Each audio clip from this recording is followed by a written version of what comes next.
कि हनुमान बेनीवाल ने गठबंधन की बैठकों में नहीं बुलाए जाने से नाराजगी जाहिर की है।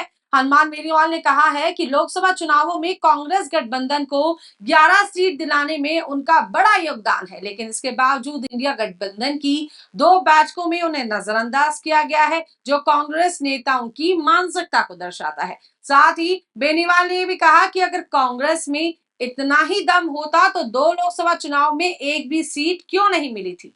कांग्रेस के नेताओं को गलतफहमी हो गई है। राजस्थान में कांग्रेस की लहर चल रही है, जबकि हकीकत यह है कि राजस्थान की सभी 25 सीटों पर आरएलपी के समर्थकों ने गठबंधन के पक्ष में मतदान किया है। जितना कांग्रेस ने मुझे दिया, मैंने कहीं ज्यादा सभी सीटों पर लौटाया है। कांग्रेस ने तो मुझे नुकसान पहुंचाया है। एक तरफ मेरे साथ गठबंधन किया, जबकि दूसरी तरफ मेरी पार्टी के नेताओं को तोड़कर बाड़मेर सीट पर चुनाव लड़वाया। इससे पहले सूत्रों ने बताया था कि हनुमान बेनीवाल कल एनडीए की बैठक में शामिल हो सकते हैं। इंडिया गठबंधन की बैठकों में नहीं बुलाए जाने पर हनुमान बेनीवाल ने कहा कि आज इंडिया गठबंधन में हूं, कल क्या होगा किसी का भरोसा नहीं है। बाद में उन्होंने ये भी कहा कि मैं बीजेपी के साथ नहीं जाऊंगा, इंडिया के ही साथ रहूंगा। आपको बता दें कि हनुमान बेनीवाल पहले भी एनडीए का हिस्सा रह चुके हैं, और हालांकि लोकसभा चुनाव से पहले वे एनडीए से अलग हो गए और कांग्रेस के उन साथ उन्होंने गठबंधन किया था। लोकसभा चुनाव में जीत दर्ज करने के बाद हनुमान बेनीवाल ने कहा था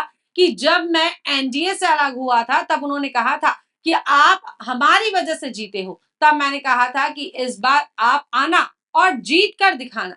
राष्ट्रीय लोकतांत्रिक पार्टी के सुप्रीमो ने कहा था कि कांग्रेस के नेताओं और कार्यकर्ताओं ने नागौर से मुझे जिताने के लिए अपना पूरा दमखम लगाया, और उसी का परिणाम है कि यहां से मेरी जीत हुई और बीजेपी प्रत्याशी ज्योति मिर्धा की हार, जिन्होंने इस सीट को जीतने के लिए 100 करोड़ से ज्यादा खर्च किए। उन्होंने कहा कि पहले दिन से ही हम लोगों ने साथ काम किया, 500 से ज्यादा रैलियां की, सभी समाज के लोगों ने मुझे वोट दिए, लेकिन मुस्लिम समुदाय ने 100% मतदान किया। हनुमान बेनीवाल ने आगे कहा था कि मैं सभी लोगों के लिए काम करूंगा, हर किसी के हित में काम करूंगा। मेरी ये जीत नहीं है, बल्कि नागौर की जनता की ये जीत है। सभी लोगों को साथ लेकर चलूंगा और हर किसी को साथ लेकर काम करूंगा। उन्होंने कहा कि एनडीए का 400 पार का नारा फेल हो गया। पीएम मोदी तो इतना बौखला गए थे कि बीजेपी को भूलकर मोदी मोदी मोदी की गारंटी करने लग गए। बेहतर सड़कें, स्कूल, रेल, पानी और सिंचाई की पानी की व्यवस्था कराना हमारी प्राथमिकता रहेगी।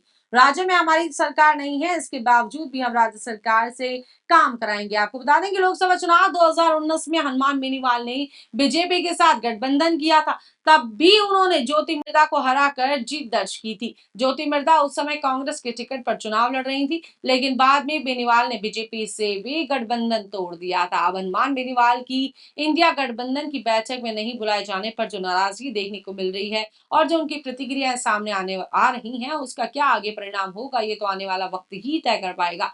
तो फिलहाल के लिए इतना ही। देखते रहिए पंजाब केसरी राजस्थान। नमस्कार।